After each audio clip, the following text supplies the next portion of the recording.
नमस्कार मंडळी, welcome back to my channel गपशप पॅन्डेट. चला तर पाहूया श्री रामचरितमानस या पुस्तकाचा पुढचा भाग. ते सर्वजण आपले घर विसरून गेले. जागेपणी नव्हे तर स्वप्नातही त्यांना घराची आठवण होत नव्हती. ज्याप्रमाणे संतांच्या मनात परद्रोह करण्याचा विचारही कधी येत नाही त्याप्रमाणे. तेव्हा श्री रघुनाथांनी सर्व मित्रांना बोलावून घेतले. सर्वांनी येऊन आदराने मस्तक नमविले. श्रीरामांनी सर्वांना मोठ्या प्रेमाने आपल्याजवळ बसवून घेतले आणि भक्तांना सुख देणाऱ्या गोड शब्दांनी सांगितले, तुम्ही माझी फार मोठी सेवा केलेली आहे. तुमची स्तुती तोंडावर कशी करू. माझ्यासाठी तुम्ही घर व सर्व सुखांचा त्याग केला, त्यामुळे तुम्ही मला अत्यंत प्रिय वाटता. धाकटे बंधू, राज्य, संपत्ती, जानकी, स्वतःचे शरीर, घर, कुटुंब आणि मित्र हे सर्व मला प्रिय आहेत खरे, परंतु तुमच्या इतके नाहीत. मी हे खोटे सांगत नाही, हा माझा स्वभाव आहे.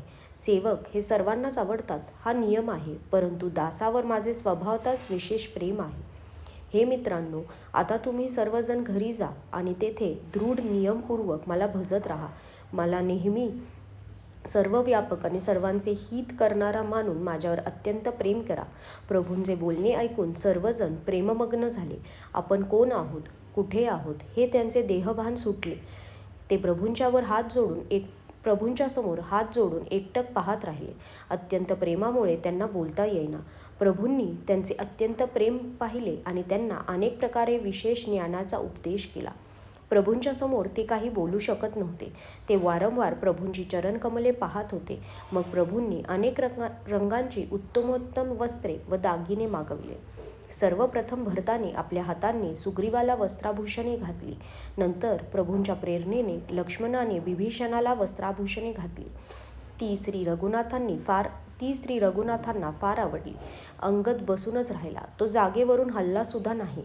त्याचे उत्कट प्रेम पाहून प्रभूंनी त्याला बोलावले नाही. जांबवान आणि नील इत्यादी सर्वांना श्री रघुनाथांनी स्वभावता वस्त्राभूषणे घातली. ते सर्वजण आपल्या हृदयामध्ये श्री रामचंद्रांचे रूप धारण करून आणि त्यांच्या चरणी मस्तक टेकवून निघाले. तेव्हा अंगद उठून नतमस्तक होऊन नेत्रांमध्ये पाणी भरून आणि हात जोडून अत्यंत विनम्रपणे व प्रेमात थबथबलेले शब्द बोलला. हे सर्वज्ञ, हे कृपा आणि सुखाचे सागर, हे दीनांवर दया करणारे, हे आर्तजनांचे बंधू, हे नाथ ऐका. माझे वडील वाली यांना मरताना मला तुमच्या पदरी घातले होते, म्हणून हे भक्तांचे हितकारी आपले अशरणाला शरण देण्याचे ब्रीद आठवून मला सोडू नका. माझे स्वामी, गुरु, पिता व माता सर्व काही तुम्हीच आहात. तुमचे चरण कमल सोडून मी कुठे जाऊ.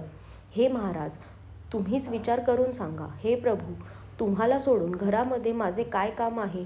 हे नाथ, या ज्ञानहीन, बुद्धिहीन आणि बलहीन बालकाला व दीनसेवकाला आपल्याच पदरी ठेवा.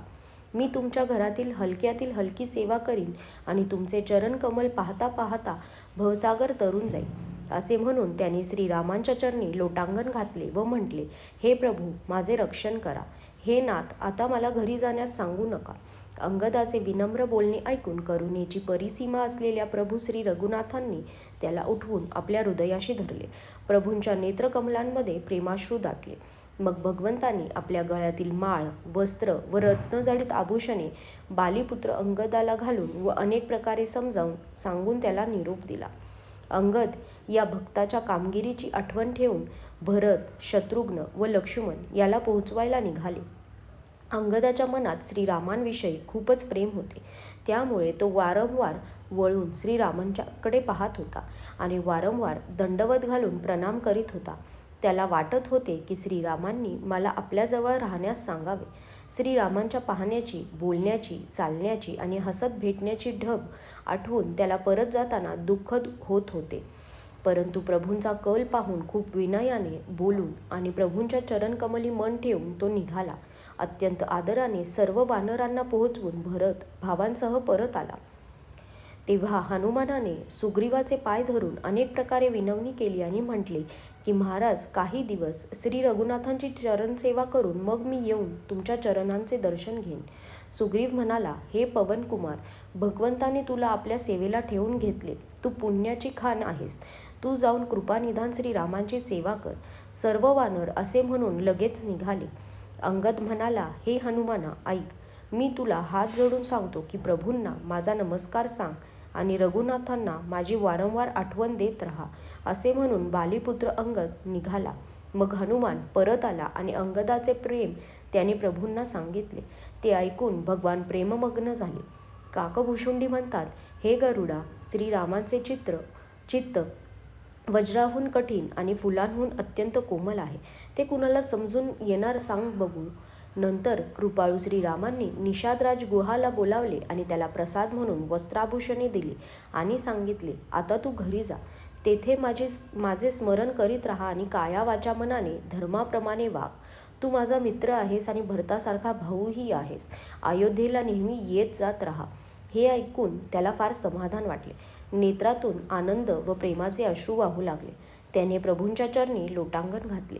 नंतर भगवंताचे चरणकमल हृदयात धारण करून तो घरी आला आणि आल्यावर त्याने आपल्या कुटुंबियांना प्रभूंचा स्वभाव कसा आहे ते सांगितले. श्री रघुनाथांचे हे चरित्र पाहून अयोध्यावासी वारंवार म्हणत की सुखाची राशी असलेले श्रीरामचंद्र धन्य होत. श्रीरामचंद्र राज्यावर बसल्यावर तिन्ही लोकी आनंद दाटून आला. त्यांचा शोक नाहीसा झाला. कोणी कुणाशी वैर करीनासा झाला. श्रीरामचंद्रांच्या प्रतापामुळे सर्वजण अत्यंत प्रेमाने राहू लागले. सर्व लोक आपापल्या वर्णाश्रमाप्रमाणे धर्माने वागत होते. नेहमी वेदविहित मार्गाने आचरण करून सुखी होत. त्यांना कोणत्याही गोष्टीचं भय, शोक व रोग यांचा त्रास होत नव्हता. आजच्यासाठी धन्यवाद.